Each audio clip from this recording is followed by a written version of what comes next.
Good afternoon, and thank you for joining us for our daily briefing in the fight against COVID-19. I'm joined today by Professor Steve Paris, Medical Director of NHS England. I'd like first to update you on the facts about the spread of the coronavirus. Then I will outline why it is so critical that we continue to observe the rules on social distancing. Thirdly, I'll explain what we're doing to increase the capacity of the NHS to deal with this disease. And finally, I want to say something about how we can all work together to defeat this invisible enemy. First, the facts as they stand today. As of 9 a.m. today, a total of 183,190 people have been tested, of which 41,903 tested positive. 15,073 people in England have been admitted to hospital with COVID-19 symptoms. But the pattern of hospital admissions in England and Wales has regional differences. In London, the number of admissions fell slightly between the 1st and 2nd of April. Admissions are steady in Wales, but in Yorkshire and the North East, they've gone up by 35%. And in the Midlands, the rate of hospital admissions has gone up by 47%. 708 people have sadly lost their lives as a result of COVID-19. The highest daily total yet recorded. And that means that of those hospitalized in the UK, the number who've passed away now totals 4,313. Those numbers emphasize again the importance of maintaining social distancing measures to halt the spread of the disease. More than ever, we must stick with it, as the Prime Minister said in his video message. Now, I know that life under lockdown can be challenging, and some will be tempted on this sunny weekend to venture out and about. But, as the Health Secretary underlined yesterday, if we relax our adherence to the rules, we increase the risk for others. That's why it's so important to stay at home, to protect the NHS, and to save lives. We need to think of those on the front line and the sacrifices that they're making for us, as the Chief Nursing Officer for England reminded us yesterday. Ruth May asked us to remember two NHS nurses who died after contracting COVID-19. Arima Nasreen, who was just 36, and Amy O'Rourke, aged 39. Each had 3 young children. They died while doing everything they could to help the sick and the suffering. We can all best honour them by playing our part in fighting the disease, by staying at home and slowing the spread. 7 healthcare professionals have now lost their lives to COVID-19, and we offer our heartfelt condolences to their grieving families and to the many others mourning the loss of loved ones. They include the family of Ismail Mohammed Abdul Wahab, who died aged just 13 in King's College Hospital in London. His mother and siblings are showing symptoms of the virus, and they were unable to say their final goodbyes at his funeral. In their despair, the loving, dignified tributes from Ismail's parents are truly haunting. Our thoughts today are also with the family of the 5-year-old child with underlying health conditions who's tragically died. So again, you must stay at home to protect the NHS and to save lives. Whatever the temptations this weekend, please don't go outside to visit the lakes, the beaches, the countryside. Take pride instead in keeping your own families and communities safe. The more we restrict contact, the more we slow the spread of the infection, the more time we have to build capacity in the NHS so that we can treat those who are most in need. And I want now to outline how we're increasing NHS capacity. Yesterday, we were grateful to His Royal Highness the Prince of Wales, himself recently recovered from coronavirus, for opening the brand new Nightingale Hospital in East London, a testament to brilliant teamwork and determined leadership from the NHS. 2 weeks of hard work have transformed a convention hall into a fully functioning field hospital that can treat 500 COVID-19 patients on ventilators or through oxygenation. New Nightingale hospitals are due to be built in Birmingham, Bristol, Cardiff, Belfast, Glasgow, Harrogate, and Manchester. And given that we know that the Midlands are a particular area of concern, the NHS and the military are accelerating their existing work to transform the National Exhibition Centre in Birmingham into a 2,000-bed Nightingale hospital. I've spoken to the Mayor of the West Midlands, Andy Street, earlier today, and he is doing all he can with the NHS to accelerate that work. Of course, a critical part of ensuring the NHS is resilient is improving the testing of staff.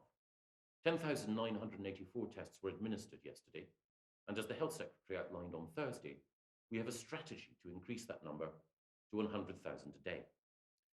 Testing is a critical part of the clinical pathway that we all follow in seeking to reduce the impact of COVID-19. But the next vital step is appropriate pharmaceutical treatment. That is why, as the Health Secretary explained, clinical trials are now taking place to see if antivirals, which have helped in the fight against HIV, and anti-malarial medicines such as hydroxychloroquine can reliably reduce the harm that the coronavirus inflicts. The next stage in the clinical pathway is ensuring that those patients with impaired lung functions get the oxygen they need. And this is where ventilation comes in. We've been working to increase ventilator capacity across the NHS. Ventilation can be non-invasive and invasive. Effective non-invasive ventilation can ensure patients do not need to be placed on invasive ventilators, where they're intubated and supported to breathe with machinery which takes oxygen direct into their lungs. We've secured new non-invasive capacity with the help of UK manufacturers who've worked at pace to develop new technologies. A team from University College London, working with Mercedes-Benz, have produced a new device which has been clinically approved. They produced 250 yesterday, will produce the same number today and tomorrow, rising to 1,000 a day next week. We're also increasing the capacity of the NHS to deploy invasive ventilation. We've been buying invasive ventilators from partners abroad, including Germany and Switzerland, and today 300 new ventilators arrived from China. I'd like to thank the Chinese government for their support in securing that capacity. And we've developed new sources of supply here in the UK, with existing and modified models being made in greater numbers, and new models designed to come on stream soon. The first models, which have been scaled up as part of the ventilator challenge, will be coming off production lines this weekend. More are to come into operation in the coming weeks, subject to safety and regulatory approvals, as part of the Prime Minister's call to manufacturers to scale up production. Increasing this production has involved securing supplies of critical components, from lithium-ion batteries to flow regulators, from across the globe to assemble here. The first of the ventilators that the government has ordered from Penlon, a medical devices company based in Oxfordshire, will begin arriving in hospitals this week for final clinical checks. We're grateful to the MOD personnel who will be delivering them, as we are to all the companies who've devoted time, staff and resources to fighting COVID-19. The first devices from Smiths Group have also been received at MOD Donington, a military logistics hub in Shropshire. These have been approved by the regulator. The initial dispatch is the result of scaled-up manufacturing of an existing mechanical ventilator design, and we're grateful for the efforts of an industry consortium, including GKN Aerospace and Rolls-Royce. These ventilators will be distributed to hospitals this week. And next week, UK production of another ventilator device from the companies Diamedica and Plexus will start at their factory in Kelso in Scotland. The design is based on an existing product already in use in the NHS. The more ventilators, invasive and non-invasive, available to the NHS, the more patients can get the care they need when they need it. But the process of design, testing, assembly, and manufacture does take time. We need to make sure that these devices are safe and their manufacture scalable. The challenges in increasing numbers are formidable, which is why the commitment of the scientists, engineers, designers, and civil servants involved in this work is so impressive. But you don't need to be a scientist or engineer to help them. All you need to do is to observe the social distancing guidelines that have been put in place. The more we all stay at home and slow the spread of the disease, the more time we buy for more ventilators to come on stream and for the NHS to become more resilient. Finally, I want to turn to the way in which all parts of our country are coming together to fight this invisible enemy. Teachers have kept schools open for those who need them, and parents have kept their children at home wherever possible. So we enter the Easter holiday weeks with school attendance having been around just 2%, ensuring that the most vulnerable can be cared for. For children eligible for free school meals, vouchers will be available over the holidays to support household incomes. But I'm conscious that more must be done. particularly over the holiday period, to support children at risk and in need. And we'll be seeing more next week about work in this area. I also recognise that we're asking a lot of the British people. And we in government therefore have a responsibility to communicate as clearly as possible. Clear, factual, timely information, and an honest assessment of the difficulties that we all face, as well as proper recognition of the achievements of those on the front line who are doing so much to fight this disease. Adapting to this pandemic has meant developing guidance, implementing new policies, and coordinating efforts across government at an unprecedented pace. Inevitably, there has therefore been criticism of some government actions. I recognise that that criticism has been designed to challenge government's performance and to improve our response, which is why I welcome it. Even as we unite in our efforts to defeat the virus, we must also recognise that robust scrutiny is to be welcomed. It's the duty of the media, which is why we're acting to both share robust information and support our media by investing more in our government information campaign, which is being disseminated through the national media and local newspapers and radio. We'll share essential health advice and information on the support packages which are available from the Chancellor for workers and businesses.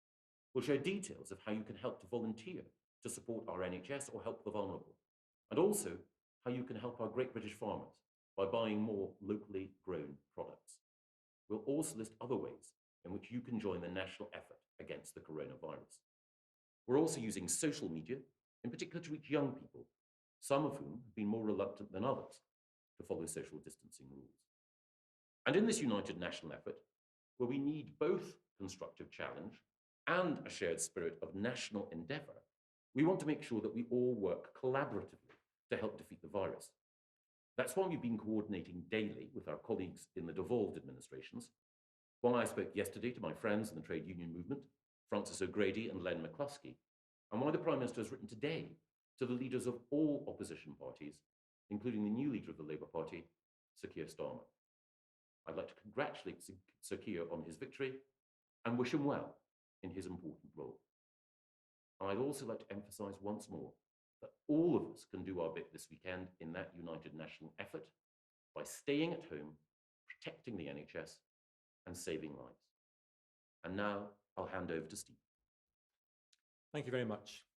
Well, as you all now know, the key to getting on top, to beating this virus, is to reduce contact with each other, to stay at home, and to stop the spread of the virus. And as the first chart this afternoon shows, that we are continuing to see people adhering to those instructions. Transport use, in particular public transport use, remains extremely low. And it's absolutely critical, as you've just heard, that everybody follows those instructions. So the sun might be out, but that doesn't mean you should be out. We all need to make sure that we resist the temptation, whatever the weather, to disregard the instructions that are so clear. We need to stop social contact, reduce social contact, stop transmission, and reduce spread of the virus. And by doing that, we will start to protect the NHS and to save lives. And as the next chart shows, the new cases in the UK have continued to rise, but in the last few days, they have stabilised. Now, it's really important, as I've said before, not to read too much into a day or a few days' data. But if we do reduce social contact, we know from the scientific evidence, we know from the experience of other countries, that we will see a reduction in infection rates. A reduction in infection rates, as the next chart shows, means a reduction in hospitalisation rates. For the vast majority of people, this is a mild, moderate illness, a bit like a cold or flu. But for a small number of people, it does mean that the symptoms are severe enough to require hospitalisation. It will be a week or two before the measures that are put in place translate into lower hospitalisation rates. But as you can see, in London in the last few days, there has been a bit of a plateauing in terms of numbers. Now, in other parts of the country, as you've just heard, hospitalisations are still going up. So this is not the time to be complacent and to take our foot off the pedal. We need to continue to comply with those instructions because that will translate in the next week or two into a reduction in hospital admissions. And of course, finally, as the next chart shows, unfortunately and with great sadness, the number of deaths continues to be high. And as I and others have said, unfortunately, that is likely to continue over the next week or two until we get on top and stop this virus. And by doing that, we will see a reduction in the number of deaths. Thank you very much, Steve. I will now turn to our colleagues in the media for some questions. And first of all, Ria Chatterjee from ITV. Ria. Hi, this is a question for you, Michael Gove. Professor Neil Ferguson, a leading scientist advising the government, has warned that the COVID-19 infection rate in the UK could remain high for weeks and weeks. The weather is nice this weekend. People will be tempted to go out. People will go out.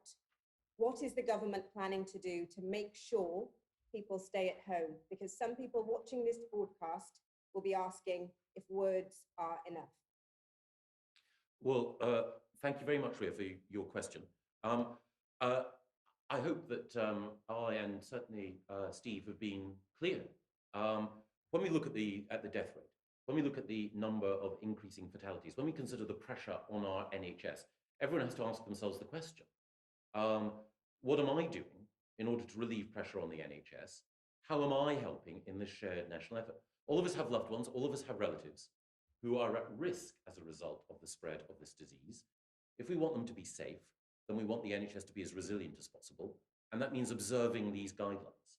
I know that lockdown is challenging. I know it's very difficult, particularly, for families with children. It's a challenge, but people must, at every stage, respect these guidelines, because that's the only way of making sure that we restrict the spread of the disease. And of course, there are provisions in place, legal provisions in place, if people deliberately flout these guidelines. The police have instructions to engage, to explain, to encourage, and if necessary, to enforce the rules. But it's vital that all of us recognize that if we weigh up an hour or two outside and weigh it against the lives of those we love and the lives of those on the NHS front line, then it should be clear, I hope to all, that we should follow the advice. Steve, is there anything you want to say? So my colleagues, my friends working in the NHS in the front line would absolutely plea to every member of the public to follow the instructions that they have been provided with. Their safety, their lives depend upon that. And of course, beyond the NHS, it's the lives and the health of all of us, our friends, our relatives, your friends, your relatives, that depend upon us following these instructions. And we know it can work. We absolutely know that this can work. And so, as I've said many times before, this is everybody's chance to save a life, to ensure that a ventilator that might have been used isn't used. And we need to stick with this. It's tough, it's hard for everybody, I realise that. But this is the time that we need to make sure that we don't, we stick to that guidance and we don't deviate from it. Is there anything more that you wanted to follow up on, Ria? That's fine, thank you. Thank you. Next we go to Palab Ghosh from the BBC. Palab. Mr. Gove, do you have any indication so far as to whether people are following the government instruction to stay indoors so far this Saturday? And I'd also like to ask Stephen Powis whether we should take any heart whatsoever from the flattening of hospital admissions in some parts of the country, notably London and the Midlands, and also to elaborate on comments made by Neil Ferguson again, that if we do follow the current restrictions, then perhaps by the end of May, some of the severe restrictions could be substituted by less intensive ones based on testing and technology. What did he mean by that? Thank you very much, Palab. My impression is that people are adhering to the social distancing guidelines, but I also recognise that the temptation is there. As Steve said, when the sun is out, there's a temptation to be out oneself. But the indications that we have so far are that people are observing them, and they're doing so because the overwhelming majority of people are public-spirited and they want to play their part. So every country in the world will have to work out its strategy for managing this new virus. And as I always say, remember, this is a virus that until a few months ago, we didn't know existed and wasn't in the human population. And we are learning about this virus all the time. And the scientific evidence of how the virus is transmitted, how it affects immunity, will become more and more clear over the next few months. So yes, we will have to develop a strategy for coping with this virus, as will all countries. But it's a bit too early yet to say exactly what that strategy will be. The imperative at the moment is to get on top of it and to reduce transmission. So I'm absolutely sure that the advice, the scientific evidence will help those Chief Scientific Advisor, the Scientific Advisory Group for Emergencies, to formulate the best possible advice to the government going forward. But on this day, at this moment in time, the critical objective is to stop the spread of the virus by reducing our contact with each other and maintaining social distance. And it's only if we do that, and only if we are successful in doing that, that we can actually have the conversations about what the next steps are. Is there anything more that you'd like to ask me, Helen? I'd just like to follow up with Stephen, but on whether we should take any harm from the flattening off of hospital admissions. I know it's early days, but Yes, can we read that some of the early measures? Yeah, so apologies for not addressing that direct. Effect. So as I described when we showed you the charts, and as I've said before, a reduction in transmission, so spread in the community, and there is some evidence that the measures that have been put in place, everybody's compliance with them is reducing transmission, will over a number of days and weeks start to be reflected. The benefit will be reflected first in a reduction in infections, then in a reduction in hospitalization, and then finally in a reduction in deaths. So yes, there is reason to be hopeful that some of the changes that we are observing in infections and perhaps in hospitalizations is now reflecting the benefit of the social distancing that everybody is complying with. But it will still take time for that to have its maximum effect. And this is not just about something we did 2 weeks ago or a week ago. This is something that we have to do now and in the days and weeks ahead. Because if we somehow decide that we need to take our foot off the pedal, if somehow we think that this is something for the days past and not the days ahead in the next week or two, then those charts will start to go in the wrong direction again. So the clear message, and it is a broken record, I'm afraid, from both of us, but the strategy at the moment, the imperative at the moment, is to maintain social distancing, stay at home, reduce contacts, stop the spread of the virus, and then we will progressively see the benefit of those actions. Thank you, thank you very much, Steve. We'll turn now to Tom Rayner from Sky. Thank you. A question first for Mr. Powis. 13 residents of the Burlington Court care home in Glasgow have died in the last 7 days. They are suspected of having contracted COVID-19, but have not been tested because they weren't in hospital. How much higher do you think the death figures could be in the UK than what we are seeing in the official statistics? Because their deaths will not be in the numbers that we have set out today. And for Mr. Gove, if I may, nearly 1 million new claims have been made to Universal Credit just in the last few days. It is a system designed to encourage people into work, but it does that by incentivizing work rather than relying on the benefit. But when the vast majority of these new claimants are going to be unable to seek work, is it right that Universal Credit be made more generous? I'll hand over to Steve, first of all, to deal with your direct question about social care, and then I'll come back on Universal Credit. So with great sadness and unfortunately, clearly deaths do happen in the community, and those are people who do not go to hospital and therefore do not pass away in hospital. So the figures that we report from the NHS are the figures for deaths in hospitals. The Office for National Statistics is able to report on deaths that occur in the community through the death registration process. And in the last week, they have started to do that.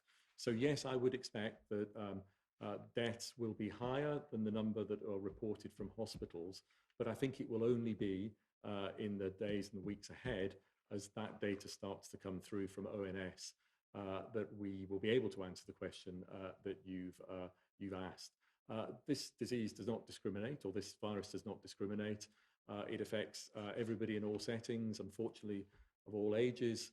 And therefore, as I've said, I do think sadly that we will continue to see the high number of deaths that we've seen at the moment. But as we start to get control of this through social distancing in a few weeks, that will start to fall. And on universal credit, Tom, you're absolutely right that universal credit is designed to support people in work and to help people to find work, and designed to incentivize work. But we're living, as you acknowledge, through unprecedented economic times, and universal credit is the means by which we're giving support to those who need it most. It's not the only means, however, that the government is deploying. As you'll be aware, there are up to 1.5 million people in the most vulnerable category, the shielded vulnerable, who we are distributing food and prescription medicines to. And it's also the case that a new task force led by George Eustice and by the Food and Farming Minister Victoria Prentice are working with local authorities and charities and others to identify other people who are vulnerable, who lack social networks, or who lack resources, in order to make sure that they can get the support that they need. But of course, we keep the whole welfare system under review in order to ensure that we can support people financially through a difficult time. Is there anything that you wanted to come back on? Just on that point, Mr. Gove, your colleague, Matt Hancock, the Health Secretary, acknowledged that he couldn't live on £94 a week for statutory sick pay. Universal credit has been made more generous by the government, but only by £20 a week, bringing it in line with statutory sick pay. Do you believe that that is acceptable when you have millions of people, many of whom will have been in full-time work, paying their taxes, that is now the level that the government can support them at? Or, given that these are exceptional times, would you consider making the system more generous? I think we have to consider the nature of the system and whether or not we do need to ensure that we better support the vulnerable. We keep that constantly under review. And I think it's important that we do recognise that this is a very, very difficult economic time for very many. Yeah. I'll hand over to Ben Kentish from LBC now.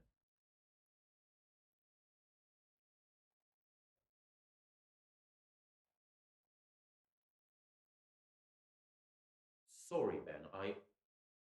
I know that you're asking the question, but the audio here in our press conference room isn't picking up what you're saying. I don't know if there's a technical problem. Can you hear me now? Yes, we can, Ben. Sorry. All right, thank you.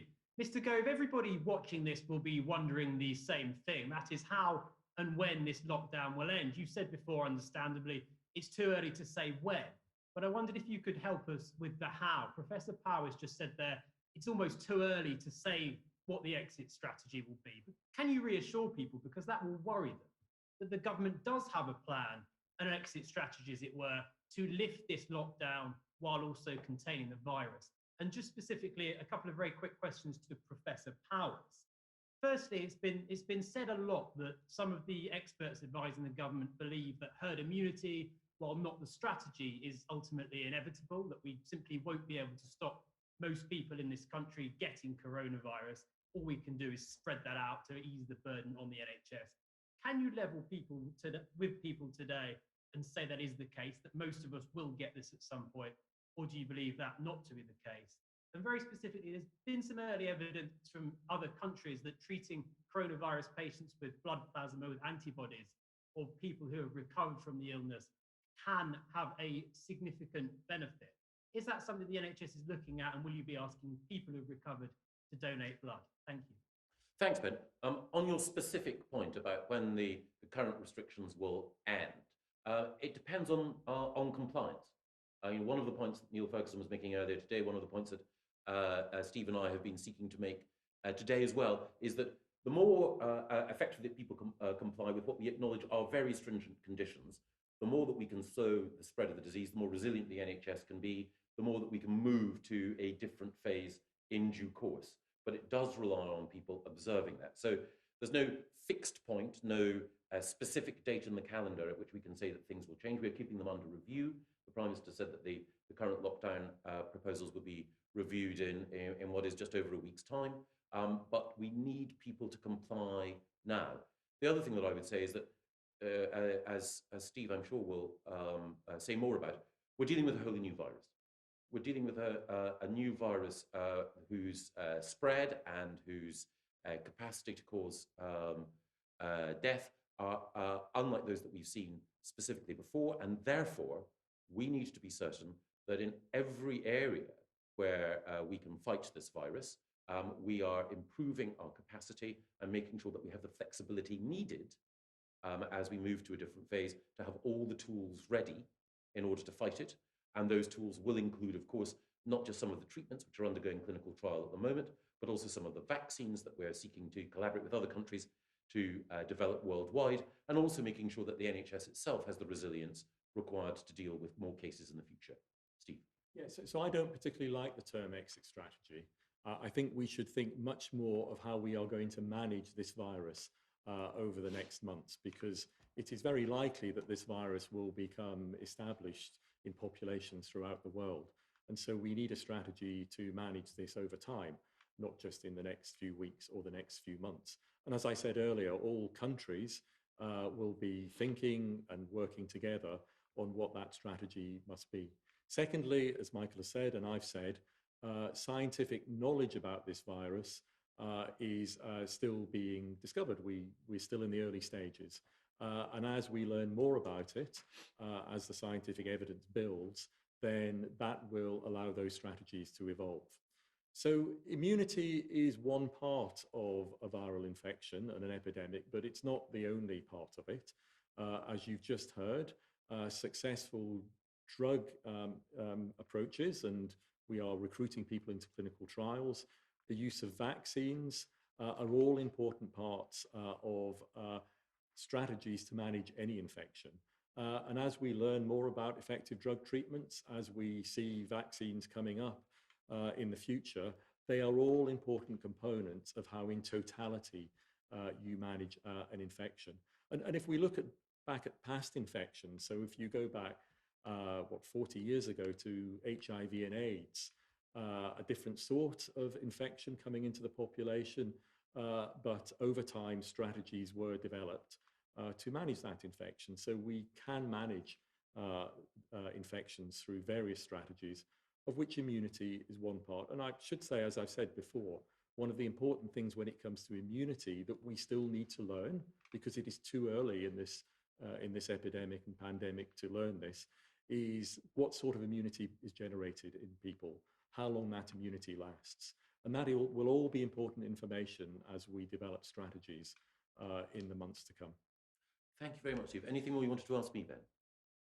Could I just come back on that specific point? Talk about the managing the illness. The question was about whether you therefore expect most people to get it. I'd be grateful if you could just say a little more, if we're managing it rather than stopping it, is it the case that at some point most people in the UK will get this virus? So not necessarily, because it depends upon all those things that I've talked about. So it depends upon effective drug treatments. It depends upon effective vaccine strategies. So it's not trying to avoid the question at all.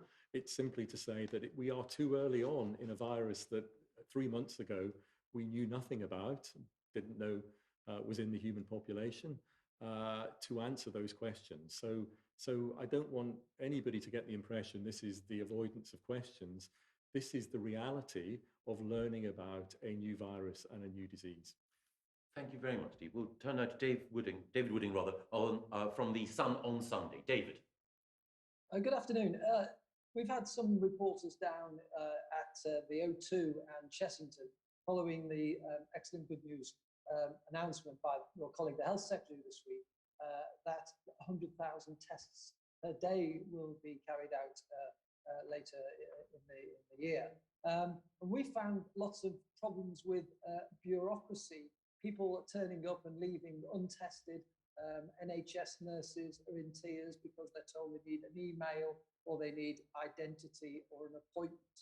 What can you do to cut through this red tape, because there's no point in bringing in extra tests if people can't be tested in the system that's in place. And if I may throw in a quick one too, we've heard today of 5G masts being burned down by people who have read false rumours on social media that these masts are in some way responsible for spreading the virus.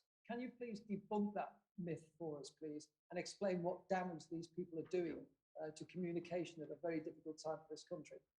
Thank you very much, David. On the first point, I'm very grateful to Boots and to others who've played a role in making sure that we can have drive-through testing in Chessington, in the O2 Centre, and in other sites.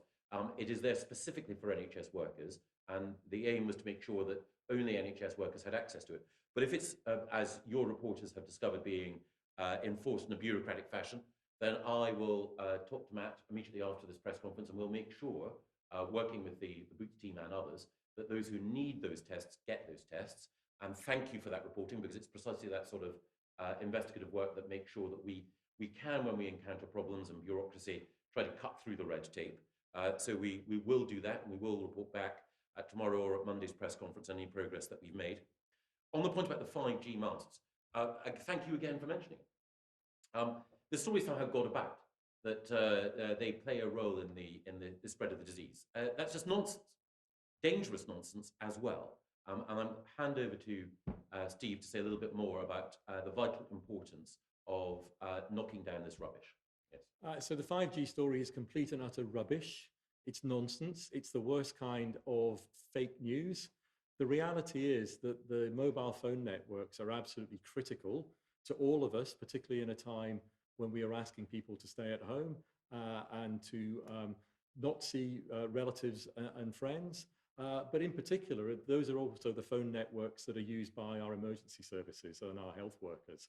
And I'm absolutely outraged, absolutely disgusted that people would be taking action against the very infrastructure that we need to respond to this health emergency. It is absolute and utter rubbish, and I can't condemn it in stronger terms than that. On the testing, the good news is we said that we would ramp up staff testing. We're actually testing staff not just through those drive-through places that you have seen, or those drive-through facilities, but also in spare capacity in our NHS laboratories as well. And I'm pleased to say that yesterday we tested over 2,000 NHS staff in the capacity we had in our NHS laboratories. That's 16% rise on the day before, 34% on the day before that.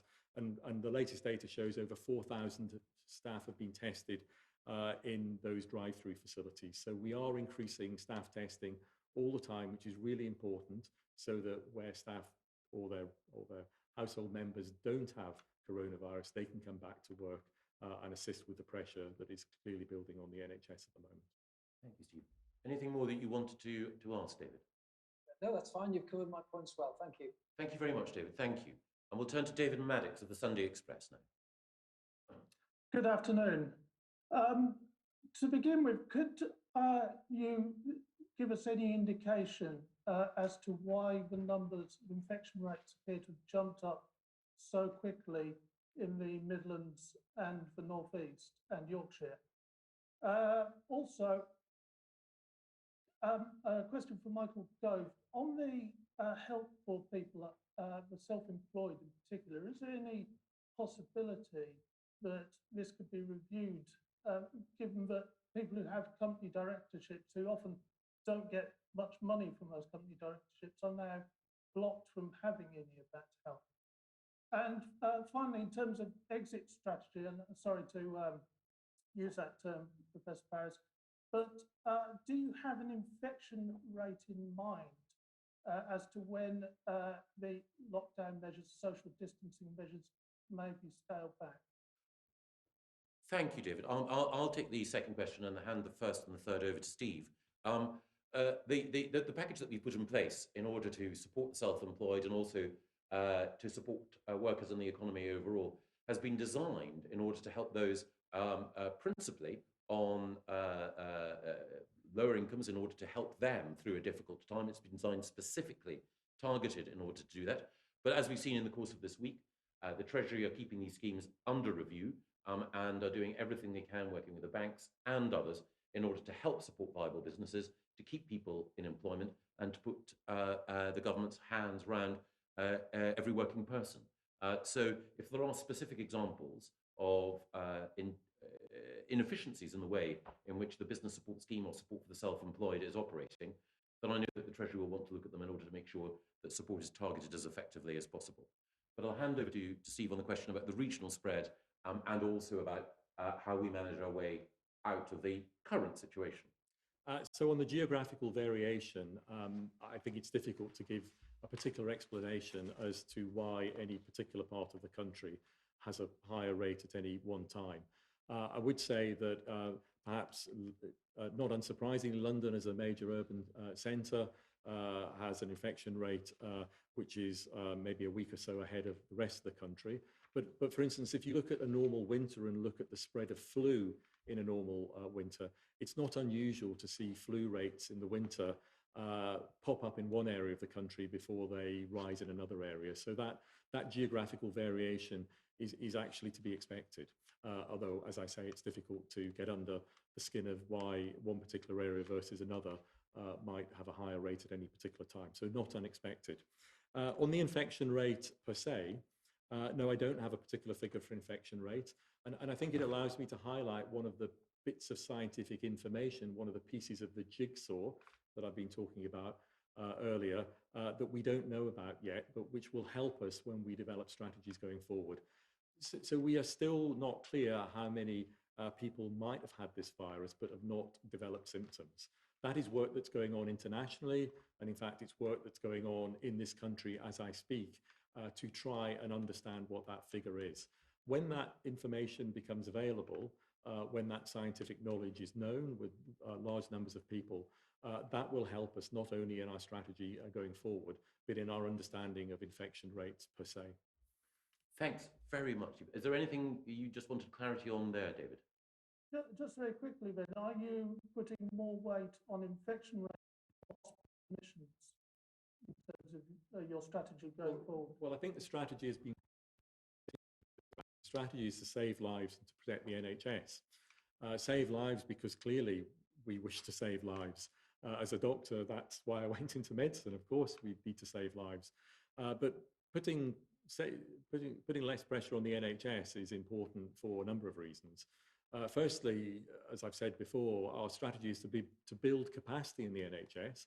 So at the same time as we are reducing the spread of the virus by the measures that the government have put in place and that we all must follow, so reducing demand, we have worked hard to make sure that we're ahead of the curve and we have increased capacity. And you've heard about the Nightingale Hospital and more Nightingale hospitals today. So we still have capacity within the NHS, even in London. We are ahead of this surge. And I think that's down to the huge efforts that the NHS has put in. So going forward, the strategy will need to be to continue to make sure that the NHS can cope with this and that we save lives. So those are the two pillars of the strategy going forward. Thank you. And we'll turn now to Michael Savage from The Observer. Michael. Thank you. Firstly, Secretary of State, on compliance, you mentioned in your introduction about young people using social media to reach them. Do you have demographic data suggesting they're being less compliant at the moment compared to other demographic groups? And also, we're 2 weeks into this now. You're having to work very, very hard to implore the public to stay home. What other methods could the government call upon when we're months into this rather than weeks to ensure compliance continues? And to Professor Powis, if I could, question on ventilation. Neil Ferguson says we might reach a peak in 7 to 10 days. According to our models, how many ventilators will we need at that point? And how many do we think we will have? Thank you. Thank you very much, Michael. The evidence does suggest that compliance does vary across different sections of the population. And there has been evidence to suggest that for some young people, there's been a lower level of compliance. And that's why it's important that we reach them appropriately. It may be that some of the messages and some of the channels that we've used have not reached some sections of the population. It may be that younger people feel that they're less likely to be affected and less likely to be infected. One of the reasons, therefore, for trying to make sure that our message is consistent is that for some, you may hear this message again and again and again and think, well, the government is, as Steve mentioned earlier, sounding like a cracked record. But there'll be many who won't have access or don't access traditional media, and we need to make sure that we get the message through to them. The evidence is that people appreciate why it's important. People appreciate the ethical reasons why self-restraint can help others at a time like this, and it's because people are building up that broad social understanding that I'm confident that we can work with the British people to ensure that over the weeks, for as long as it takes, that we exercise the self-discipline required in order to beat this virus. But you are right in the implication of your question. It is tough, and I particularly appreciate that it is tough for families, it is tough for those in economically vulnerable positions, and that's why the government is always looking at ways in which we can help those by making sure that we're alive to the pressures that they face. I'll hand over to Steve on ventilator capacity, but one of the things I would say, as I emphasised here, is that the more that people observe these social distancing guidelines, the more time we buy the NHS, and the more ventilator capacity, non-invasive and invasive, we can secure, and that has to be our aim. Yeah, so that's exactly right. And as I said in answer to the previous question, the NHS strategy has been to constantly build capacity so that we stay ahead of the demand. As Michael has said, we need to reduce the demand. We're doing that through social distancing and staying at home, but we have planned over the last few months to stay ahead of capacity. So I won't give you a number in terms of our aim for ventilators, but I will say that we are constantly looking to procure ventilators, and the call to arms for British industry is also aiding in getting ventilators from sources that we didn't have before. And Michael has mentioned non-invasive ventilation, so that is ways of ventilating to providing oxygen support to people where you don't have to put a tube down into the lungs and down into the windpipe to do that. That's invasive or mechanical ventilation. And we are learning all the time, not least through international collaboration, as to how non-invasive ventilation might be used. So the overall strategy is to keep our ventilation capacity and our critical care facilities ahead of the demand. And we have successfully done that so far. And if we all comply with the measures that are put in place, that have been put in place, then that gives us a very best chance that the demand never exceeds the capacity. And one final thing I'd say about capacity. So I think it's important that everybody realizes that although we are focusing on increasing capacity to deal with the coronavirus, the NHS is still working as it always does for people with other health emergencies. So it's really important that at this time when there's a focus on COVID-19, that if you have symptoms of a stroke, that if you have symptoms of a heart attack or any other emergency, that you are contacting the NHS and the health services as normal. Because the NHS is focusing as hard on people with other conditions, other emergency conditions, as it is on coronavirus. And it's important that we do both of those at the same time, and that has been our strategy and will continue to be our strategy. Thank you very much, Steve. Anything you wanted to follow up on with me, Michael, or? Could I just ask quickly whether your introductory remarks about ventilation change the underlying numbers? That is broadly that we have just over 8,000 ventilators and 8,000 on order. I think it's important to stress that we have more than 8,000 ventilators in the NHS now, and we want to increase capacity well above the 8,000 additional that has been cited. And we want to be in a position where we have the highest level of ventilation capacity possible, which is why we are, as I mentioned earlier, not only producing non-invasive ventilators with the help of UCL and Mercedes-Benz, but also why Penlon Smiths, Diamedica and other companies are also working with us. It's also why we're sourcing ventilation capacity from Germany, from Switzerland, from China and elsewhere.